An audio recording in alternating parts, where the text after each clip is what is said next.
Lyra had learned to make herself small. In a world where strength was measured by the ferocity of your wolf and the sharpness of your claws, she had become an expert at disappearing into corners, at dimming the strange silver light that sometimes flickered in her eyes when the visions came. The Riverside Pack had no patience for dreamers, and Lyra had been labeled one since she was old enough to speak. While other pups wrestled and hunted, she would freeze mid-step, her eyes glazing over as impossible images flooded her mind. Cities that touched the clouds, wolves with wings of starlight, a world where predator and prey sat together in council, where ancient enemies shared bread and territory. Her parents had been embarrassed. The pack elders had been dismissive. And Alpha Garrett had made it abundantly clear that visionaries had no place in his practical, survival-focused pack. By the time Lyra turned 23, she had perfected the art of silence. She worked in the pack, kitchens, kept her head down, and only allowed herself to sketch the visions in secret, filling notebooks with detailed drawings of the futures that crashed through her consciousness like ocean waves, futures that never came true, futures that everyone insisted were nothing more than the fantasies of a broken mind. She had stopped trying to warn anyone about the dark visions too, the ones that showed blood and betrayal, cities burning and alliances shattering. No one wanted to hear about. Disasters that a childish dreamer predicted. No one believed that the strange girl who talked about flying wolves and crystal towers could possibly see anything real. The day Alpha King Theron arrived at Riverside Pack, Lyra was elbow-deep in bread dough, her hair tied back in a messy knot, flour dusting her worn dress. She heard the commotion outside, the sudden nervous energy that rippled through the pack like electricity. The Alpha King rarely left his fortress in the capital, and when he did, it meant inspections, judgments, and often bloodshed for packs that had failed to meet his exacting standards. Theron Blackfang was a legend whispered about in fearful tones, a ruler who had united the fractured wolf territories through sheer brutal force, who showed no mercy to those who challenged his authority, who was said to be able to smell treachery from miles away. Lyra should have stayed in the kitchen, should have kept kneading dough and pretending the world outside didn't exist. But something pulled at her, an insistent tugging in her chest that she had learned never to ignore completely. The visions had been intense all morning, flashing behind her eyelids every time she blinked. A man with eyes like molten gold, a crown that burned with black flames, a future that split into 1,000 different paths, each one dependent on a single moment, a single meeting, a single choice. She found herself walking toward the pack square, drawn by an inevitability she didn't understand. Alpha Garrett stood at attention, his beta and enforcers flanking him in a show of respect and barely concealed anxiety. And there, dismounting from a horse that seemed too large to be natural, was the Alpha King himself. Theron Blackfang was exactly as the stories described, and yet completely different. Tall and broad-shouldered, with dark hair that fell just past his collar, and a face that could have been carved from granite, he radiated a power that made the air itself seem to vibrate. But it was his eyes that caught Lyra mid-step, sent her heart hammering against her ribs, gold and ancient, and carrying a weight that spoke of centuries of burden, of decisions that had cost him pieces of his soul, of a loneliness so profound it made her chest ache in sympathy. Their eyes met across the crowded square, and the world stopped. Lyra felt the vision slam into her with the force of an avalanche. She saw him standing in a throne room filled with enemies wearing friendly faces, saw him fighting battles that history would never record, saw him carrying the weight of an entire species on shoulders that were buckling under the pressure. She saw the future he was trying to prevent, the war that would consume everything, the betrayal that was already in motion. And underneath it all, she felt the mate bond snap into place with such intensity that her knees buckled, a golden thread connecting her soul to his in a way that felt both terrifying and inevitable. Theron crossed, the distance between them in seconds, his enforcers scrambling to keep up. Up close, he was even more overwhelming, his power pressing against her skin like a physical thing. He reached out and caught her chin, tilting her face up so he could study her eyes. And Lyra watched his expression shift from curiosity to shock, to something that looked almost like desperate relief. In her eyes, she knew he could see them, the visions that played across her irises like moving pictures. Silver light, dancing in pupils that had always been just slightly wrong, just slightly too reflective, just slightly too aware of things that hadn't happened yet. His voice, when he spoke, was rough with emotion barely held in check, and it sent shivers down her spine despite the fear coursing through her veins. "You're an oracle. A true oracle. Do you have any idea how long I've been searching for you? How many years I've been trying to find someone who could see what's coming, who could help me stop it?" Before everything burns, every muscle in his body was tense with urgency, with the kind of desperate hope that came from someone who had been fighting alone for far too long. Lyra tried to pull away, her heart pounding, her wolf whimpering in confusion at the conflicting instincts raging through her. I don't. Everyone says I'm just a dreamer, that my visions aren't real. I can't help you with anything. I'm nobody important. The words tumbled out in a rush. Years of being dismissed and mocked, making her doubt even the evidence of her own senses, even the visions that had never once failed to show her truth, even if that truth came in symbols and metaphors that no one else wanted to decipher. If you enjoyed this intense opening, make sure to like this video and let me know in the comments what you think Lyra should do. Should she trust the Alpha King? Or is this all a trap? Subscribe for more supernatural romance stories that will keep you on the edge of your seat. Theron's grip on her chin gentled, but his eyes remained fierce, determined, burning with an intensity that made it clear he had no intention of letting her slip away now that he'd found her. "You are the most important person in this kingdom right now, and you don't even know it." Those visions they mocked, those childish dreams they dismissed, they're prophecies, Oracle. They're the only warning we have about what's coming, and I need you. The kingdom needs you. Will you come with me? Will you let me teach you how to control your gift, how to interpret what you're seeing, how to use it to save everyone you've ever loved? Before Lyra could answer, Alpha Garrett stepped forward, his expression a mixture of disbelief and barely concealed greed. "Your Majesty, surely you don't mean to take her. She's simple-minded, always has been. If you need an oracle, I have others in my pack who might serve better, wolves with actual training and discipline." He was already calculating. Lyra could see it in his eyes, already trying to figure out how to profit from this unexpected development, to offer up someone more valuable in exchange for keeping his pack's reputation intact. Theron didn't even glance at him. His eyes remained locked on Lyra's, and she felt the full weight of his attention, the way he looked at her, like she was the answer to every prayer he'd ever whispered in the dark. "She is my fated mate, and she is the oracle I've been searching for. No one else will do. Prepare her. Belongings. We leave within the hour." The command was absolute, brooking no argument, and Lyra felt her world tilt on its axis as she realized her entire life was about to change in ways she couldn't begin to predict. The journey to the capital took 3 days, and Lyra spent most of it in a daze of shock and confusion. Theron had given her his own horse to ride, had surrounded her with guards who treated her with a deference that felt surreal, had checked on her constantly to ensure she was comfortable, fed, and unharmed. He hadn't touched her beyond that initial meeting, hadn't pressured her or demanded anything, but she could feel his attention on her like sunlight, warm and constant and impossible to ignore. At night, when they made camp, he would sit with her by the fire and ask her about her visions, listening with an intensity that made her nervous and validated in equal measure. "Tell me about the flying wolves," he said on the second night, his voice soft in the darkness, his eyes reflecting the firelight in shades of amber and gold. "What did they look like? How did they move? Every detail matters, Oracle. Every symbol in your visions is a clue to something real, something important." Lyra hesitated, old habits of silence warring with the strange new feeling of being heard, of being taken seriously. They had wings made of starlight and shadow, wings that shifted between solid and ethereal like they existed in multiple dimensions at once.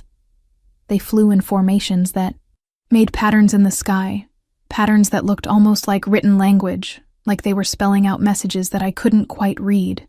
And they weren't fighting. That's what always struck me as most impossible. They were flying together, wolves from different territories, different bloodlines, moving as one coordinated whole toward something I couldn't see. Theron leaned forward, his expression intent. The ancient texts speak of a time before the Great Fracture, before we divided into separate packs and territories. They say our ancestors could shift into forms beyond the traditional wolf, that some could take wing, others could command elements, others could walk between worlds. The abilities were lost when we splintered, when we forgot how to trust each other enough to share power. Your visions aren't showing you fantasy, Oracle. They're showing you what we could become again, if we can reunite. If we can remember what we were before fear and greed tore us apart. The capital, city of Ironhold, rose from the mountain like a crown of stone and steel. Massive walls protecting a sprawling metropolis that housed over 100,000 wolves from every territory in the kingdom. Lyra had never seen anything so overwhelming, so impossibly large and complex. The castle at the city's heart was a fortress that seemed to have grown from the mountain itself, all dark stone and soaring towers. Banners bearing the Black Fang symbol of a wolf's head surrounded by black flames flying from every turret. As they rode through the gates, Lyra felt the weight of thousands of eyes on her, whispers following in their wake like ripples in water. Who is she?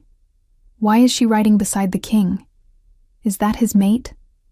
She looks so ordinary, nothing special about her at all. The comments stung, but Lyra was used to being underestimated, used to being dismissed as unremarkable.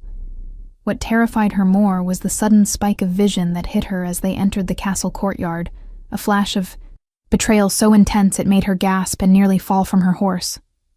She saw a dagger dripping with poison, a council room filled with wolves wearing masks of loyalty, while their hearts burned with treason. A future where Theron lay bleeding on cold stone, while someone he trusted stood over him with blood on their hands.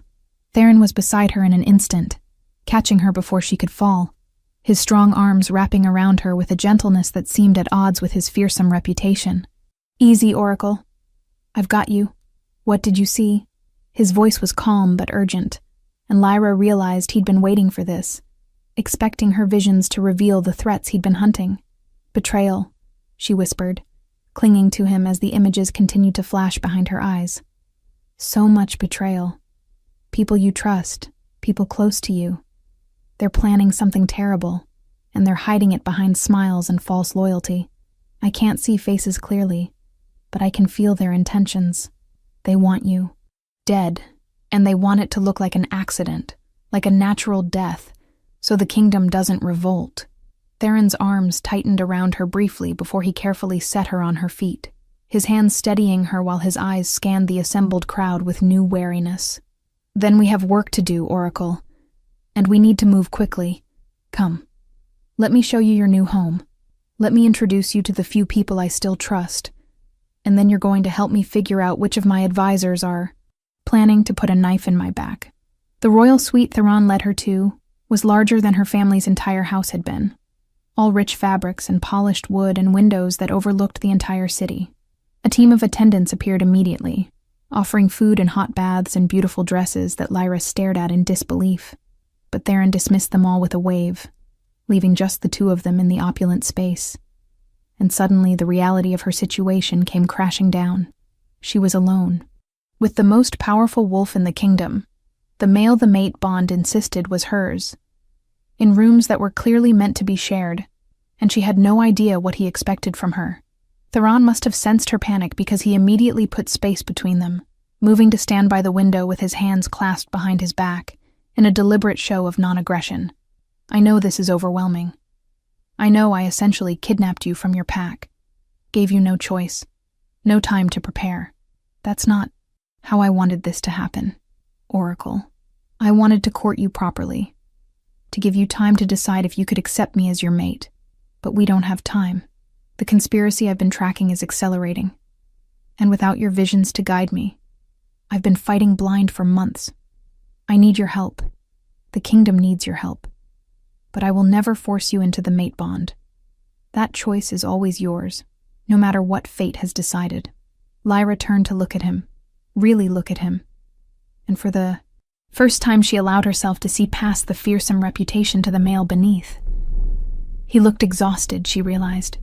Exhausted in a way that went bone deep, that spoke of years of carrying impossible burdens alone. His shoulders were tight with tension that never seemed to ease. His eyes haunted by decisions that had cost him more than anyone knew. His hands scarred from battles both literal and political. He was exactly what her visions had shown her, a king drowning under the weight of his crown, desperate for help, but too proud or too isolated to ask for it, until necessity forced his hand. "Why me?" she asked quietly, moving to stand beside him at the window, looking out over a city that now depended on her in ways she was only beginning to understand. "You're the Alpha King. You could have anyone. Why does it have to be me, the broken dreamer that everyone mocks? What if I'm not actually an oracle? What if everyone was right and I'm just delusional and you've pinned all your hopes on someone who can't actually help you?" Theron turned to face her, and the look in his eyes made her breath catch, made her wolf whine with longing for a connection she'd been taught to suppress. "Because when I look into your eyes, I see the truth. I see centuries of suppressed oracle bloodline finally manifesting. I see power that terrifies you because no one taught you how to wield it. I see the future of this kingdom written in silver light. And because you're my mate, which means fate itself decided we're stronger together than apart. I don't need perfect oracle. I need genuine. I need someone who sees the truth even when it's uncomfortable, who dreams of better futures even when everyone says those dreams are impossible. I need you, exactly as you are. If this story is capturing your heart, don't forget to subscribe and hit that notification bell so you never miss an upload. Drop a comment telling me your predictions about who the traitors might be. The next morning, Theron introduced Lyra to his inner circle during a private breakfast meeting. Commander Cade was a grizzled warrior with scars covering half his face and eyes that had seen too many battles, but he greeted Lyra with surprising gentleness and immediate acceptance of her role. Lady Iris was Theron's chief advisor on domestic affairs, a sharp-minded older woman who had served his father before him, and who studied Lyra with calculating interest that felt more curious than hostile. And then there was Theron's younger sister, Princess Mara, who bounded into the room like an excited puppy, and immediately declared that she'd been begging for a sister for years, and fate had finally delivered. Mara was everything Lyra wasn't, confident and beautiful and comfortable in her own skin. But instead of the jealousy or dismissal Lyra had learned to expect from popular wolves, Mara treated her like the most fascinating person she'd ever met. An oracle. A real oracle. Do you know how rare you are? There hasn't been a confirmed oracle in the kingdom for over 1,000 years. Everyone thought the bloodline was extinct. You're basically magical royalty, and you've been hiding in some backwater pack baking bread? That's the most romantic thing I've ever heard. Theron, you found yourself a heroine. Don't mess this up. Despite the warmth of this small group, Lyra could feel the undercurrents of danger that flowed through the castle like poison in water. Later that day, Theron took her to observe a full council meeting, seating her beside his throne in a position of honor that made several council members' eyes narrow with barely concealed hostility. Lord Vance, the master of coin, smiled at her with too many teeth and asked intrusive questions about her background that felt designed to undermine her credibility. Duke Corrigan, who controlled the Eastern Territories, openly scoffed when Theron introduced her as his mate and oracle, suggesting that the king had been fooled by a clever opportunist. And High Priestess Selene, who was supposed to be the kingdom's spiritual advisor, looked at Lyra with such cold calculation that it made her skin crawl. But it was Master Aldrich, Theron's chief strategist, and the man who had served as his mentor since childhood, who made Lyra's visions flare with warning. He was perfectly polite, perfectly supportive, praising Theron's wisdom in bringing an oracle to court and offering to help train Lyra in interpreting her visions. But when Lyra looked at him, she saw shadows that clung to him like oil, saw futures where his smiling face was the last thing Theron saw before darkness claimed him. The vision was so intense that she gripped the arm of her chair, her knuckles white, fighting to stay present while images of betrayal crashed through her consciousness. Theron noticed immediately his hand finding hers in a gesture of support and silent question. "Later," he murmured, low enough that only she could hear. "Tell me later, when we're alone and secure. For now, breathe through it. I'm here. You're safe." That night, in the security of their shared suite with magical wards that Theron activated to prevent eavesdropping, Lyra told him everything she'd seen. Theron listened without interrupting, his expression growing darker with each detail, his hands clenching into fists as she described the vision of Aldrich standing over his dead body. When she finished, he was quiet for a long moment, and she could see the pain in his eyes, the betrayal of learning that the man who had raised him, who he'd trusted above all others, was planning his murder. "Aldrich has been with my family for 40 years. He was my father's best friend. He taught me everything I know about strategy, about ruling, about separating emotion from necessary decisions. If he's the traitor, then I need proof. Absolute, undeniable proof.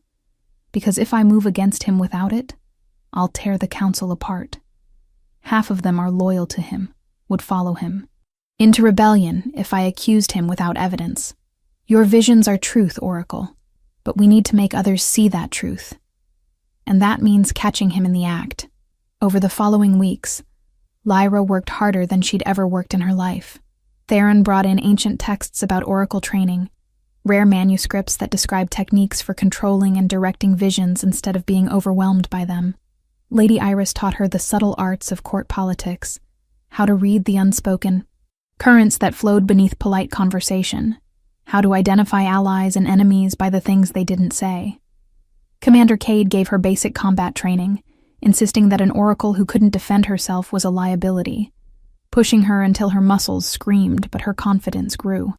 And Mara became her unexpected best friend, the sister she'd never had, helping her navigate the social complexities of court, while making her laugh during the rare moments when the weight of prophecy wasn't crushing her. But it was the time with Theron that transformed her most profoundly.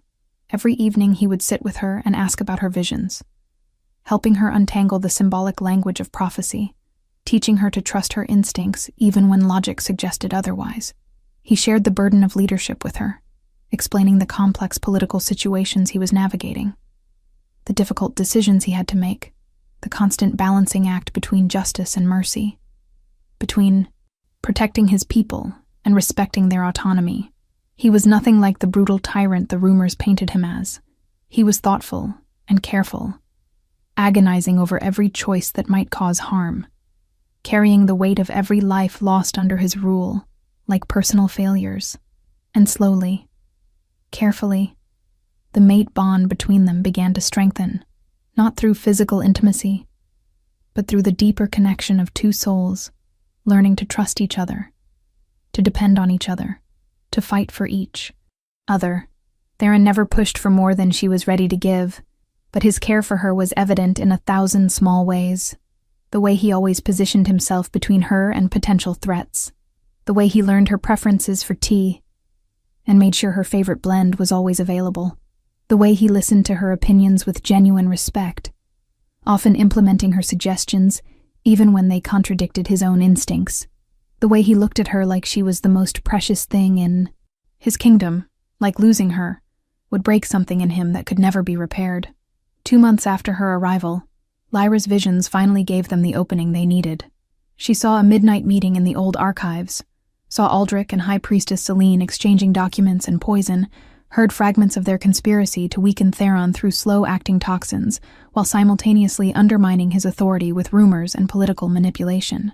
They planned to make him appear paranoid and unstable, then stage a coup that would look like a concerned council removing a tyrant for the good of the kingdom. Theron organized a trap with meticulous precision, positioning trusted guards in hidden locations throughout the archives, setting up magical recording crystals that would capture both visual and auditory evidence of the betrayal. On the appointed night, Lyra accompanied him despite his protests that it was too dangerous, her visions guiding them through the castle's secret passages to a vantage point where they could observe without being detected. Watching Aldrich betray Theron was one of the most painful things Lyra had ever witnessed. The older man spoke of Theron with contempt and cold calculation, calling him soft, too merciful, too concerned with fairness, when what the kingdom needed was iron-fisted control and expansion through conquest. He revealed that he'd been poisoning Theron for months, with substances designed to cloud his judgment and weaken his wolf, preparing for the moment when the king would be vulnerable enough to eliminate. High Priestess Selene laughed as she described how she'd been manipulating oracle prophecies for years, spreading false visions that supported their agenda while dismissing any genuine prophetic warnings that might expose them. Theron's pain was a physical thing, radiating from him in waves that made Lyra's heart ache. She reached for his hand in the darkness, lacing her fingers through his in silent support, and felt him grip her tightly, anchoring himself to her presence as his world shattered around him. When Aldrich mentioned that the final phase of their plan involved killing Lyra to prevent her visions from revealing their conspiracy, Theron's control snapped.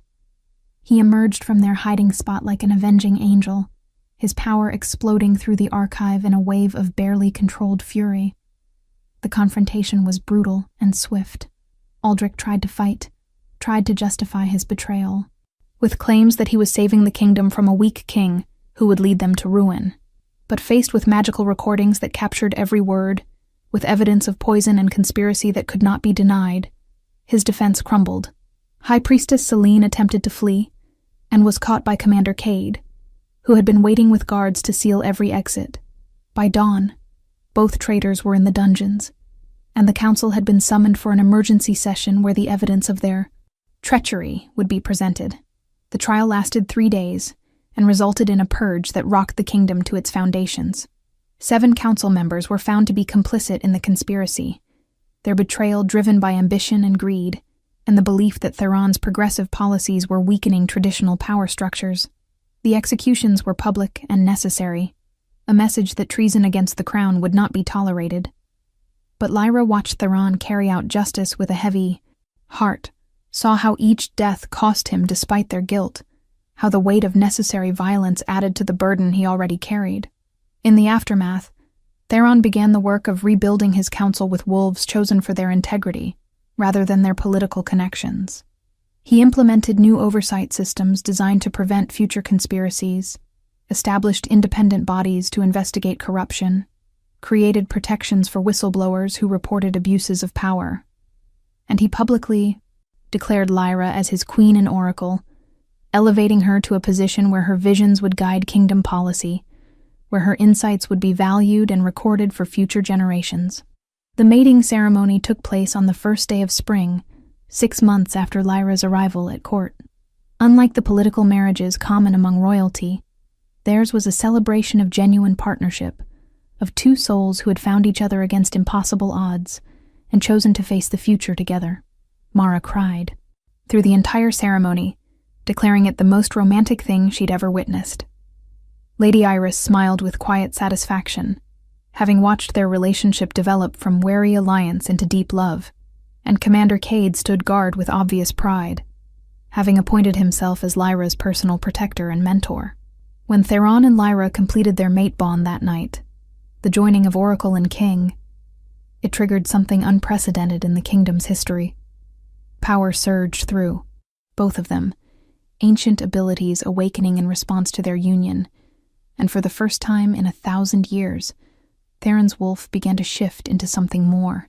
Wings of shadow and starlight erupted from his back, exactly as Lyra had seen in her childhood visions, and she understood with sudden clarity that her prophecies had never been about some distant future. They had been about this, about what they could build together, about the transformation that their partnership would spark throughout the entire kingdom. Before we get to the incredible conclusion, let me know in the comments what supernatural ability you think Lyra might develop.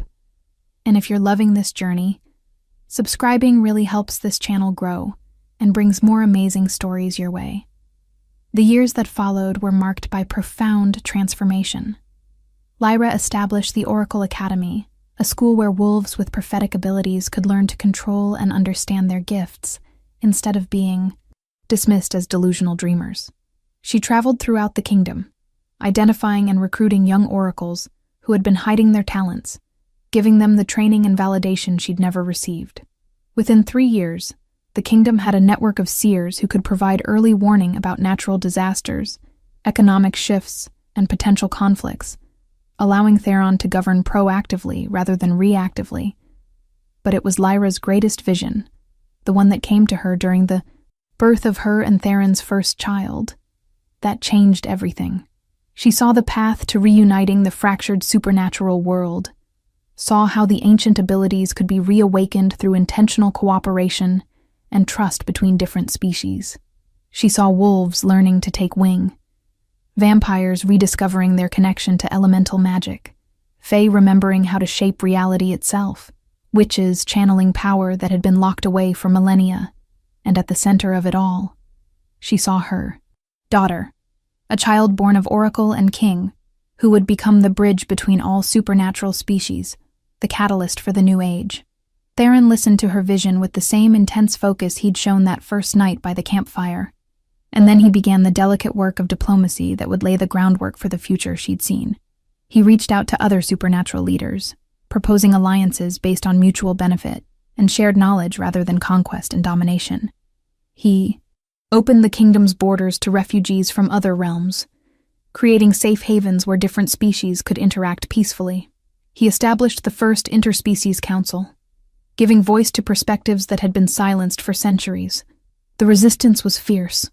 Many wolves clung to traditions of isolation and supremacy, unwilling to share power or territory with beings they'd been taught to view as lesser or enemy. Assassination attempts on both Lyra and Theron became routine enough that Mara joked about keeping a tally. Political factions tried repeatedly to undermine the progressive reforms, to paint the king and queen as traitors to their own kind. But slowly, painfully, things began to change. Young wolves who had grown up hearing Lyra's prophecies, who had trained at her academy, who had seen the evidence of what cooperation could achieve, began to outnumber the old guard. And when the first wolf successfully manifested wings, exactly as the Oracle had predicted, it sparked a renaissance that couldn't be stopped. On the 10th anniversary of Lyra becoming queen, she stood on the castle balcony beside Theron, watching as their 3 children played in the courtyard below. Their eldest daughter Arya was practicing flight, under Mara's enthusiastic instruction, her small wings of silver light carrying her higher with each attempt. Their twin sons were engaged in a wrestling match that kept shifting between wolf and winged forms, their laughter echoing off the stone walls. And in Lyra's arms, their youngest daughter slept peacefully, already showing signs of the Oracle gift in the way her eyes sometimes reflected visions even in dreams. The city beyond the castle walls had transformed as well. Crystal towers were beginning to rise alongside the traditional stone structures, exactly as Lyra had drawn in her childhood notebooks. Wolves from every territory mingled freely in the markets and streets, no longer divided by the old clan rivalries. And in the skies above, winged wolves flew in formation, their movements spelling out messages of unity and hope. The ancient language of power relearned and reclaimed by a generation that refused to let fear dictate their potential. Theron wrapped his arm around her waist, pulling her close, his own wings of shadow manifesting briefly in a gesture of contentment. Do you remember when I first found you? When you were convinced you were just a delusional dreamer that no one would ever believe? Look at what your childish dreams have built. Oracle, look at the future you dared to imagine when everyone said it was impossible. Lyra leaned into him, her heart full of gratitude for the journey that had brought her from mockery to mastery, from isolation to belonging, from doubt to absolute certainty in her purpose. I remember being terrified. I remember thinking you were making a terrible mistake, putting your faith in someone broken. But you taught me that I was never broken, just unfinished. You taught me that the dreams everyone mocked were the most important gift I had to offer. You gave me the courage to believe in my own visions, and you gave me hope when I had none left. Theron replied softly, pressing a kiss to her temple. You showed me that the brutal path I'd been walking, the isolation I'd accepted as necessary, was actually leading me toward destruction. You taught me that strength isn't about ruling through fear. It's about building something worth protecting. Every day with you is a gift I never thought I'd deserve. And every vision you share shapes us into something better than we were. Their daughter Arya called up to them from the courtyard, her voice bright with excitement. "Mama, Papa, watch this. I can almost reach the tower." And then she was soaring upward, her wings carrying her higher than she'd ever managed before, sunlight streaming through the translucent membranes and casting rainbow shadows on the stones below. Lyra felt tears prick her eyes as she watched her daughter embody the prophecy that everyone had once mocked, as she witnessed the impossible becoming reality through the courage of those willing to dream beyond the limitations of what had always been. As the sun set over Ironhold, painting the sky in shades of gold and crimson, Lyra allowed herself one final vision, a glimpse of the distant future that awaited. She saw her great-great-grandchildren standing in a world where the barriers between supernatural species had dissolved completely, where flying wolves were as common as traditional ones, where oracles were valued as the treasures they'd always been, where peace was no longer a childish dream, but a hard-won reality, maintained through constant effort and unwavering commitment to cooperation. She saw Theron's legacy not as a conqueror, but as a unifier, not as a tyrant, but as the king who had the courage to change, when changing was the hardest thing he could do. And she saw herself, remembered not as the strange girl who everyone had mocked, but as the Oracle Queen who had dared to dream impossible dreams and then spent her life making them real. The future was never certain, never guaranteed, always dependent on the choices made in each present moment, but it was also infinitely malleable, shaped by those brave enough to envision something better and stubborn enough to fight for that vision, even when everyone said it couldn't be done. Theron's hand found hers, their fingers intertwining with the ease of a decade spent learning each other's rhythms, each other's needs, each other's dreams. Together, they had built something that would outlast them, something that would ripple through generations, transforming the supernatural world from a place of fear and division into one of wonder and unity. And it had all started with one moment, one meeting, one king who saw the future dancing in a dreamer's eyes and chose to believe in the impossible. The end of this story marks the beginning of their greatest legacy, a future where childish dreams become the blueprints for reality, where mocked visions transform into prophecies fulfilled, where love between two unlikely souls sparks a revolution that changes everything. If this story touched your heart, please like, comment, and subscribe. Share your own dreams in the comments below, the ones people said were impossible, because maybe they're not dreams at all. Maybe they're prophecies waiting for someone brave enough to believe in them. Thank you for being part of this journey, and I'll see you in the next story, where more impossible loves and supernatural adventures await.